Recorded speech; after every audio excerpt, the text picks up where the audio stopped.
السلام علیکم ورحمۃ اللہ وبرکاتہ۔ الحمدللہ رب العالمین والعاقبۃ للمتقین والصلاۃ والسلام علی رسولہ الکریم۔ محترم حضرات، آج جمعرات ہے 11 اپریل 2024۔ سوالات جو بھی آئے ہیں ان کو تقریباً سب کو کور کیا گیا ہے۔ ایک سوال آیا ہوا ہے اور یہ بہت سے لوگوں نے سوال کیا کہ ہم لوگوں نے سعودی میں روزہ شروع کیا، دبئی میں شروع کیا، قطر میں شروع کیا، بھارت آ گئے، پاکستان، بنگلہ دیش۔ جب یہاں پہنچے تو پتہ چلا یہاں ہمارا 31واں روزہ ہے، تو ایسی شکل میں ہم کو کیا کرنا چاہیے تھا؟ ویسے تو میں نے انفرادی طور پہ جواب دے دیا ہے، لیکن پھر بھی جو ہے وہ ان کا کہنا تھا کہ گروپ میں بھی اس کو ضرور جواب دیں۔ دیکھیں، اس سلسلے میں دو رائے ہے، چونکہ یہ مسئلہ اجتہادی ہے لہذا اختلاف رائے ہو سکتا ہے۔ یہ 31واں روزہ ان کو رکھ لینا چاہیے تھا روزے کے احترام میں، اور وہ ان کا نفل روزہ ہو جاتا، اور یا یہ کر سکتے تھے کہ کوئی قضا روزہ تھا اس کی نیت کر لیتے۔ ایک شکل یہ تھی۔ دوسری یہ تھی کہ اگر وہ روزہ نہیں رکھتے تو بھی جو ہے کوئی ایسا گناہ نہیں تھا، لیکن روزے کا احترام کرتے، روزہ نہ رکھتے تو بھی اس پر بھی فتویٰ ہے۔ دونوں باتیں کہی گئی ہیں۔ ایک عجیب و غریب سوال آیا، اور وہ اتفاق سے فیض آباد کے علاقے کا سوال آیا۔ سوال یہ تھا کہ 30 تاریخ کو جس دن یہاں چاند نظر آیا تو کچھ لوگوں نے کیا دیکھا کہ سورج ابھی ڈوبنے میں تھوڑا سے باقی تھا اور چاند جو ہے اس سے تھوڑے فاصلے پہ نظر آنے لگا۔ تو ان لوگوں نے کیا کیا کہ جب چاند نظر آ گیا تو اب روزہ نہیں رکھا جا سکتا، لہٰذا انہوں نے روزہ توڑ دیا۔ حالانکہ ایسا یہ ریئر کیس ہے، ایسا ہوا۔ بہرحال ایسے اب اس میں کچھ لوگوں نے کہا جنہوں نے روزہ توڑ دیا انہوں نے ٹھیک کیا، اور جن لوگوں نے روزہ نہیں توڑا وہ لوگ کہتے انہوں نے ٹھیک کیا۔ اس میں دیکھیں یہ ذاتی رائے ہے اور دلیل کے ساتھ بہرحال ہے کہ قرآن مجید نے روزہ ختم کرنے کے لیے اتم الصیام الی اللیل کہا ہے، کہ روزہ جب ختم کیا جائے رات تک، اور رات کی تعریف اور پریبھاشا یہ کی جاتی ہے کہ جب سورج ڈوب جاتا ہے تو رات مانی جاتی ہے۔ تو سورج تھا، لہذا قرآن مجید کے اس آیت کے مطابق چاند بھلے نظر آ گیا تھا، ان کو روزہ توڑنا نہیں چاہیے تھا۔ دوسری بات کہ جن لوگوں نے توڑا انہوں نے یہ حدیث پیش کی، اور صحیح روایت ہے کہ سوموا لرؤیتکم وافطروا لرؤیتکم، کہ چاند دیکھ کر کے روزہ رکھو اور چاند دیکھ کر کے روزہ چھوڑو۔ تو حقیقت میں اس کی تشریح ایسے ہونی چاہیے تھی کہ روزہ رکھو چاند دیکھ کر کے، اور جب چاند نظر آ جائے تو اس کے بعد روزہ نہ رکھا جائے دوسرے دن۔ یہ مانا تھا کیونکہ قرآن مجید کی اس آیت سے وہ پھر ٹکرا جائے گا کہ چاند اگر نظر آ گیا تو پھر روزہ توڑ دینا چاہیے تھا۔ تو بہرحال میری سمجھ سے ان لوگوں کو ایک روزے کی قضا کرنی چاہیے جن لوگوں نے چاند دیکھ کر کے روزہ توڑ دیا اور سورج موجود تھا۔ واللہ اعلم بالصواب۔ ایک صاحب نے بتایا کہ عید کے موقع پر جو ہے وہ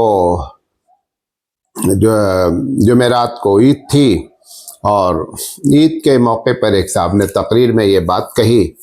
کہ نبی کریم صلی اللہ علیہ وسلم عید کی نماز پڑھانے کے لیے نکلے، تو دیکھا کہ 2 بچے جو ہے وہ جو ہے میدان میں کھیل رہے ہیں اور پھٹے پرانے کپڑے ہیں۔ تو اللہ کے رسول صلی اللہ علیہ وسلم نے ان سے پوچھا تو انہوں نے بتایا کہ ہمارے باپ کا انتقال ہو گیا ہے فلاں جنگ میں۔ اللہ کے رسول صلی اللہ علیہ وسلم نے ان بچوں کو اٹھا لے آئے گھر، اور آ کر کے ان بچوں سے کہا کہ اچھا یہ بتاؤ کہ تمہارا باپ اپنا نام لے کر کے کہا کہ محمد صلی اللہ علیہ وسلم ہو جائیں، تمہاری امی حضرت عائشہ ہوں، تمہاری بہن حضرت فاطمہ ہوں، ایسے کہہ کر کے ان کو دلاسا دیا، اور ان کو فوراً جو ہے وہ نئے کپڑے کا مطلب کیا، عموماً وہ لوگ چادریں استعمال کرتے تھے، 2 چادر دے دی ہوگی۔ تو اس طریقے سے اس کے بعد آپ صلی اللہ علیہ وسلم پھر مصلی گئے، یعنی عیدگاہ گئے۔ تو پھر ایسی شکل میں یہ جو واقعہ بیان کیا گیا، اس واقعے کی کیا حقیقت ہے؟ یہ واقعہ بہت مشہور ہے اور میں نے بھی اپنے کسی تقریر میں بہت پہلے اس واقعے کو بیان کیا ہے، لیکن جب یہ واقعہ آیا سوال جواب کے طور پر تو چونکہ اب جو حوالہ دیا جاتا ہے وہ مکاشفۃ القلوب جو امام غزالی رحمۃ اللہ علیہ کی کتاب ہے یا نزہۃ المجالس کا عموماً ایسے واقعات کا حوالہ دیا جاتا ہے۔ تو جب میں چونکہ مکاشفۃ القلوب کے بارے میں جو نئی تحقیق ہے وہ تحقیق یہ ہے کہ امام غزالی رحمۃ اللہ علیہ کی طرف یہ کتاب کو منسوب کیا گیا اور یہ امام غزالی کی کتاب ہی نہیں ہے، اور اسی لیے مکاشفۃ القلوب میں بہت سے ایسے واقعات نقل ہیں کہ جو واقعی میں من گھڑت ہیں، اور لگتا نہیں کہ امام غزالی جیسے محقق نے یا امام غزالی جیسا مفکر ایسے واقعات کو نقل کیا ہو۔ تو یہ واقعہ جو بیان کیا گیا کہ نبی کریم صلی اللہ علیہ وسلم عید کا واقعہ، یہ واقعہ بھی بے سند ہے، اور اگر اس کی سند ہے بھی تو نزہۃ المجالس جیسے اور مکاشفۃ القلوب کوئی حدیث کا حوالہ کہیں بھی نہیں ہے، کسی بھی مستند کتاب میں یہ حوالہ نقل نہیں ہے۔ اور دوسری بات، ایسے واقعات کو بیان کرنے میں پرہیز کرنا چاہیے۔ میں بھی اس کے پہلے بیان کیا ہوں، میں بھی جو ہے وہ اپنے اس قول سے رجوع کرتا ہوں کہ یہ واقعہ مجھے نہیں بیان کرنا چاہیے تھا اور یہ واقعہ صحیح نہیں ہے۔ اسی طریقے سے ایک واقعہ اور پوچھا گیا ہے کہ حضرت عمر رضی اللہ تعالیٰ عنہ کا واقعہ ہے کہ آخری عشرہ تھا، نبی کریم صلی اللہ علیہ وسلم کے روضہ اقدس پر آپ تشریف لے گئے تو دیکھا ایک بدو ہے جو اللہ کے رسول صلی اللہ علیہ وسلم کی قبر پہ کھڑا ہو کر کے دعا مانگ رہا ہے، اور دعا اس انداز میں مانگ رہا ہے کہ اے اللہ، یہ محبوب تیرے بندے ہیں اور میں بھی ان کو محبوب رکھتا ہوں، اگر آپ میری دعا قبول کر لیں گے تو تیرا محبوب خوش ہو جائے گا، اور شیطان آپ کا دشمن ہے، اگر میری دعا قبول ہو جائے گی تو شیطان جو ہے اس کا گویا کہ مطلب اس کے اوپر ایک پہاڑ ٹوٹ پڑے گا اور میرا معاملہ بن جائے گا، اور اگر تو نے میری دعا قبول نہیں کی تو شیطان خوش ہو جائے گا، میرا مسئلہ بھی لٹکا رہے گا اور حبیب مصطفیٰ کو بھی غم ہوگا۔ یہ حضرت عمر رضی اللہ تعالیٰ عنہ کی طرف سے واقعہ منسوب کیا گیا کہ انہوں نے یہ واقعہ نقل کیا۔ پوچھا گیا ہے کہ اس واقعے کی کیا حقیقت ہے؟ یہ واقعہ بھی سند کے لحاظ سے ایک دم صحیح نہیں ہے۔ اس انداز میں بدو نے جو دعا مانگی، یہ واقعہ جو نقل کیا گیا ہے، اس کی بھی سند ایک دم غیر مستند ہے، اور ایسی نہیں ہے کہ ہم کو کسی تقریروں میں اس واقعے کو نقل کرنا چاہیے، بلکہ پرہیز کرنا چاہیے۔ واللہ اعلم بالصواب۔ ایک ویڈیو وائرل ہو رہا ہے جو کیا کہتے ہیں ہمارے ہوم منسٹر ہیں جناب امت شاہ صاحب، تو انہوں نے ایک ویڈیو وائرل کیا ہے کہ یہ جو مسلمان لوگ ہیں یہ قرآن اور حدیث اور شریعت کی بات کرتے ہیں، تو سوال یہ ہے کہ حدیث اور شریعت کی بات انہوں نے اس وقت کیوں نہیں کی جب 1933 میں انگریزوں نے قانون کو تبدیل کیا اور کرمنل لا میں اس وقت انہوں نے تبدیلی کی اور اسلامی لحاظ سے کوئی بھی سزا نہیں رکھی گئی، تو اس وقت تو انہوں نے اس کو قبول کر لیا، اور بطور طنز انہوں نے یہ بات کہی کہ مسلمانوں کو شریعت اور حدیث جو ہے وہ نظر آتی ہے صرف 4 شادی کے بارے میں، حالانکہ بہت سی چیزیں وہ چھوڑ چکے ہیں قرآن حدیث کے تحت، مطلب حدیث کے تحت، شریعت کے تحت ان کی زندگی نہیں ہے، لہٰذا وہ اس قسم کے ایشو کو کیوں اٹھاتے ہیں۔ اور اسی میں ساتھ ساتھ انہوں نے یہ بات بھی کہی ہے کہ بہت سے مسلم ممالک بھی یہ تمام ایسے قوانین، خاص کر کرمنل لا کے قوانین کو چھوڑ چکے ہیں، لہذا یہ بھارت کے جو مسلمان ہیں یہ کیوں بار بار شریعت کا نام لیتے ہیں، ان کی تو زندگی خود جو ہے وہ شریعت کے مطابق نہیں ہے۔ انہوں نے جو بات کہی ہے، بات تو ایک حد تک انہوں نے صحیح کہی ہے، لیکن صحیح بات اس معنی میں ہے کہ اصل میں جب کوئی آدمی ایسے ملک میں رہتا ہے کہ جس ملک میں اسلامی قانون نہیں ہوتا ہے، تو ایسی جگہ پر صرف اس قانون کا مسلمان پابند اپنے آپ کو بنانے کی کوشش کرتا ہے جس میں دونوں پارٹیاں مسلمان ہوں، وہی دونوں پارٹیاں مسلمان جو ہوتی ہیں اسی کا نام مسلم پرسنل لا ہے، لہذا وہ مسلم پرسنل لا پر ہمیشہ آواز اس لیے اٹھاتا ہے کہ اگر وہ سزا کے بارے میں بات کرے تو ضروری تو ہے نہیں کہ مسلمان کے گھر میں چوری کرے گا، غیر مسلم بھی مسلمان کے ہاں چوری کر سکتا ہے اور مسلمان بھی غیر مسلم کے ہاں چوری کر سکتا ہے۔ تو جہاں پر دونوں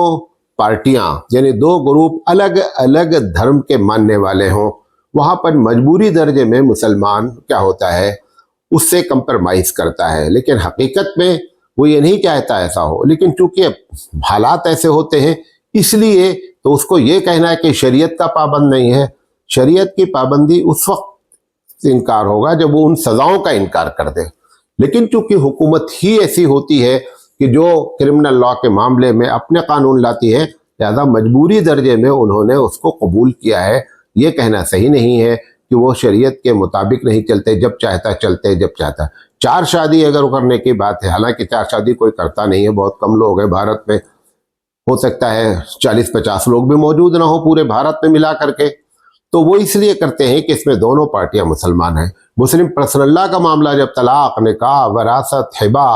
اور وقف، ان سب کے معاملے جب وہ کرتے ہیں تو اس میں دونوں پارٹیاں مسلمان ہوتی ہیں، تو وہاں پر دونوں کو شریعت پر عمل کرنے میں کوئی رکاوٹ نہیں ہوتی ہے، لیکن کرمنل لا میں یہ رکاوٹ ہوتی ہے۔ یہ بات جو ہے وہ آدھی بات بتائی گئی، پوری بات اس کی یہ ہے۔ دوسری بات جو انہوں نے کہی کہ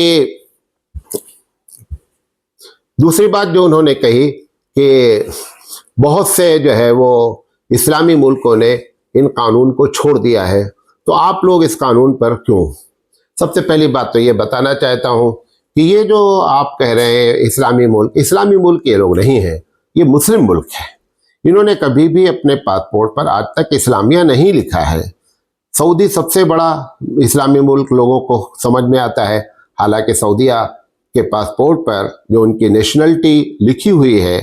کہ وہ ان کی ناگرکتا کیا ہے، اس میں کیا لکھا ہوا ہے، المملکت العربیۃ السعودیہ، الاسلامیہ نہیں لکھا ہوا ہے۔ تو انہوں نے اپنے آپ کو اسلامیہ کہا ہی نہیں، لہذا انہوں نے قانون اسلام کے پورے فالو کیے ہی نہیں،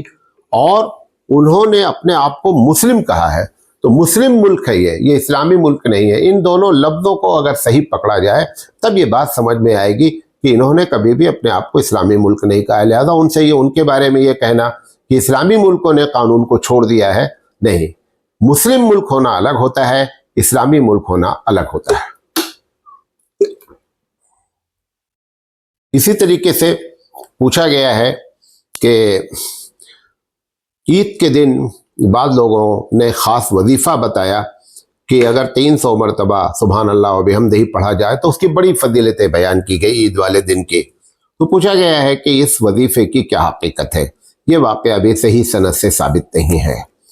اور اس قسم کے واقعات جو صحیح سند سے ثابت نہیں ہوں اور بھلے فضائل میں ہوں، لیکن اگر ایسے فضائل کہ جس کو سن کر کے لوگ کنفیوز ہوں، لوگ اسلام کے بارے میں سوالیہ نشان لگائیں، ایسے واقعات کو مقرر کو نہ تقریر میں کہنا چاہیے اور نہ اپنی کتابوں میں ایسے واقعات کو لکھنا چاہیے۔ صرف یہ جملہ کہہ کر کے اپنے آپ کو بچاؤ کر لینا کہ یہ فضائل میں ہے، فضائل میں بھی ضعیف حدیث کی ایک لمٹ بیان کی گئی ہے، اس کے بھی ایک اصول ہے، فطرت کے خلاف نہیں ہو، عقل کے خلاف نہیں ہو، لوگ دھوکے میں نہ آویں، لوگ عمل کو نہ چھوڑ دیں، یہ ساری اس میں باتیں دھیان رکھ کر کے بیان کی جاتی ہیں۔ محض یہ کہہ دینا کہ فضائل میں ہے لہذا جو چاہے چلے، ایسا مطلب بھی نہیں کہ فضائل میں ضعیف حدیث ہی بیان کی جائے اور اس بات کا بھی خیال نہ رکھا جائے، لہذا یہ واقعہ بھی سند سے ثابت نہیں ہے۔ پوچھا گیا ہے کہ کیا عورتوں پر عید کی نماز فرض ہے؟ بھئی عید کی نماز ہی نہیں فرض ہے، نہ مرد پر فرض ہے نہ عورت پر فرض ہے۔ عید کی نماز واجب ہے۔ امام شافعی علیہ الرحمہ کے نزدیک عید کی نماز سنت ہے۔ نمبر 1، جس طریقے سے بچوں پر، قیدیوں پر، نابالغ پر، مجنوں پر، عورتوں پر بقیہ نمازیں کوئی بھی جو ہے وہ مسجد میں کیونکہ عید کی نماز گھر میں ہوتی نہیں ہے، عید کی نماز تو عیدگاہ میں ہوتی ہے یا مجبوری درجے میں مسجدوں میں ہوتی ہے، تو گھر میں نماز پڑھنے کا سوال ہی نہیں، اور مسجد میں آنا ان کے لیے ضروری نہیں، عیدگاہ میں آنا ان کے لیے ضروری نہیں ہے، لہذا عید کی کوئی بھی نماز عورت پر نہیں ہے۔ اگر وہ عیدگاہ آ کر کے شامل ہونا چاہے تو ٹھیک ہے، وہ ایک الگ بات ہے، لیکن گھر میں وہ سمجھے کہ 2 رکعت نماز ہم ویسے پڑھیں جیسے مرد لوگ عیدگاہ میں پڑھتے ہیں، اس کی کوئی شرعی حیثیت نہیں ہے، اور یہ اپنا من گڑھت مسئلہ ہے، اس کا شریعت سے کوئی تعلق نہیں ہے۔ اسی طریقے سے ایک صاحب نے پوچھا کہ میں بہت نمازی ہوں الحمدللہ، لیکن بیمار ہونے کی وجہ سے میں عیدگاہ تک نہیں جا سکتا ہوں، میری حالت اتنی خراب ہے، تو کیا میں اپنے گھر پہ 2 رکعت نماز ادا کر لوں عید کی؟ گھر پہ نماز عید کی نہیں ہوتی، جیسے جمعہ کی نماز گھر پہ نہیں ہوتی ہے ویسے عید کی نماز بھی گھر پہ نہیں ہوتی ہے۔ جمعہ کی نماز کا بدل موجود ہے کہ آپ ظہر پڑھ لیں، عید کی نماز کا کوئی بدل بھی نہیں ہے۔ کیوں؟ کیونکہ یہ فرض ہی نہیں ہے، جب فرض ہوتی تو اس کا بدل رکھا جاتا، لہذا یہ بات بھی جو ہے وہ غیر شرعی ہے۔ ایک صاحب نے پوچھا ہے کہ مولانا صاحب ہم لوگ کیا کرتے ہیں کہ جب 29 کا چاند 29 روزہ ہوتا ہے تو ہمارے گاؤں میں لوگ کیا کرتے ہیں کہ چاند دیکھنے یا چاند کی خبر آنے کا وقت نہیں دیکھتے، مطلب اس کا انتظار نہیں کرتے ہیں اور تراویح پڑھ لیتے ہیں، اور کبھی ایسا ہو گیا کہ تراویح پڑھ لیا اور چاند نظر آ گیا، دوسرے دن عید تھی، تو کہتے ہیں کہ چلو نفل نماز ہی تو پڑھ لی، اس میں کوئی ایسی بات نہیں ہے۔ دیکھیں یہ شک کی نماز ہوئی، شک کی کوئی نماز نہیں ہوتی، نہ شک کا روزہ ہوتا ہے، لہذا انتظار کر لینا چاہیے تھا۔ ہاں، تحقیق کے بعد اگر معلوم ہو جاتا کہ 29 تاریخ کا چاند ہوا ہی نہیں ہے اور پھر تراویح پڑھ لی گئی اور تراویح پڑھنے کے بعد اب معلوم ہو گیا کہ نہیں صاحب چاند ہو گیا ہے، تو ایک الگ بات ہے، لیکن پہلے سے ارادہ کر لینا کہ ہم لوگ احتیاطاً اپنی تراویح پڑھ لیں گے تاکہ ایک دن اور 20 رکعت مل جائے، یہ بات صحیح نہیں ہے، اور اس طریقے سے شریعت میں شک کی گنجائش پیدا کرنے والی بات ہوئی، ایسا نہیں کرنا چاہیے۔ ایک صاحب نے پوچھا ہے کہ مولانا صاحب آج کل مہنگی مہنگی بلیاں پالنے کا بہت شوق ہے، اور یہ بلیاں گھروں میں بیٹھتی ہیں، صوفے پہ بیٹھتی ہیں اور بستر پہ بیٹھتی ہیں، لوگوں کی گود میں بیٹھتی ہیں، تو جب وہ پاخانہ پیشاب کرتی ہیں تو ایسا تو ہے نہیں کہ ان کا استنجا کرایا جائے، تو اگر وہ بیٹھتی ہیں گود میں بستر پہ تو کیا بستر ناپاک ہوتا ہے یا نہیں؟ ان کا پہلا سوال ہے۔ ایک سوال اور بھی ہے، دیکھیں اگر ان کے بیٹھنے پر وہ چیز نظر آ رہی ہے کہ ان کا پیشاب لگا یا ان کی پوٹی لگی کہیں، تو پھر ایسی شکل میں جو ہے وہ جگہ اور جہاں پر بیٹھی ہو وہ جگہ ناپاک ہو جائے گی، لیکن محض یہ کہ انہوں نے پیشاب کیا ہوگا اور بستر پر آ کر بیٹھی ہوں گی، یا پوٹی کیا ہوگا پھر پوٹی لگی ہوگی، یہ شک کی طرح اس کی گنجائش نہیں پیدا کرے۔ دوسرا سوال انہوں نے کیا ہے کہ اتنی مہنگی بلیاں اور پھر ان کے اتنے نخرے، ان کے بال کٹانے کے ہزاروں روپے، بھارت میں 2-2 ہزار روپے لیے جاتے ہیں بلی کے بال کٹانے کے، تو کیا یہ فضول خرچی نہیں ہے؟ یہ ایک دم فضول خرچی ہے، یہ جو کیا جا رہا ہے شوق میں، یہ ایک دم فضول خرچی کے لسٹ میں آئے گا اور فضول خرچی کا گناہ ملنا چاہیے۔ پوچھا گیا ہے کہ ہمارے یہاں امام صاحب نے جو ہے وہ کیا کہتے ہیں عید کی نماز پڑھائی اور پھر دوسری جگہ جا کر کے انہوں نے پھر عید کی نماز پڑھائی، تو ایسی شکل میں کیا ان کا ایک امام کا 2 جگہ پر عید کی نماز پڑھانا صحیح ہے؟ یہ صحیح نہیں ہے۔ فتویٰ کیا ہے؟ پہلی جو نماز پڑھائی وہ تو نماز مان لی گئی، دوسری نماز جن لوگوں کو پڑھائے فتویٰ یہ ہے کہ کسی کی نماز نہیں ہوئی، کیونکہ جب امام کی نماز نہیں ہوگی تو کسی کی نماز نہیں ہوگی، لہذا یہ جو کام کیا گیا یہ غلط ہے۔ جن لوگوں نے بھی دوسری مرتبہ میں نماز پڑھی ہے امام صاحب کے پیچھے، تو ایسی شکل میں ان کی نماز نہیں ہوئی، بھلے وہ چاہے انجانے میں پڑھی ہو چاہے جانے میں پڑھی ہو۔ اب کیا کریں؟ پوچھا گیا اگر ہو گیا ہے تو اب کیا کریں؟ کچھ نہیں، توبہ کر لیں، ختم بات ہو گئی، کیونکہ ایسا کوئی گناہ نہیں ہوا ہے۔ پوچھا گیا ہے کہ شوال کے 6 روزے پر پوری بحث کریں۔ پوری بحث کیا، چند باتیں ہیں جو آپ کو بیان کر دینا چاہتا ہوں شوال کے روزے کے بارے میں۔ سب سے پہلے تو بہت احترام اور ادب کے ساتھ ہم مفتی ظہر ولی صاحب کی، کیونکہ اسی وجہ سے یہ کنفیوژن پیدا ہوتا ہے ہر سال، کیونکہ مفتی ظہر ولی علیہ الرحمہ جو ہے وہ اس بات کے قائل نہیں ہیں۔ مفتی ظہر ولی کے بارے میں ہمارے یہاں دارالعلوم کا بھی جو فتاوے ہیں جو ان سے بات پوچھی گئی ہے، تو یہ کہا گیا ہے کہ ان کی بہت سے مسائل میں ان کی اپنی تحقیق ہے، وہ ان کی انفرادیت ہے۔ انفرادیت جمہور کی رائے کو متاثر نہیں کر سکتی، اس کو نوٹ کر لیں، پھر سے جملہ بول رہا ہوں۔ انڈیویجول جو تحقیق ہوتی ہے اور جمہور کا جو فتویٰ ہوتا ہے، تو جمہور کے فتوے کو انفرادی رائے متاثر نہیں کرتی، اور عوام کو چاہیے کہ انفرادی رائے کو پکڑنے کے بجائے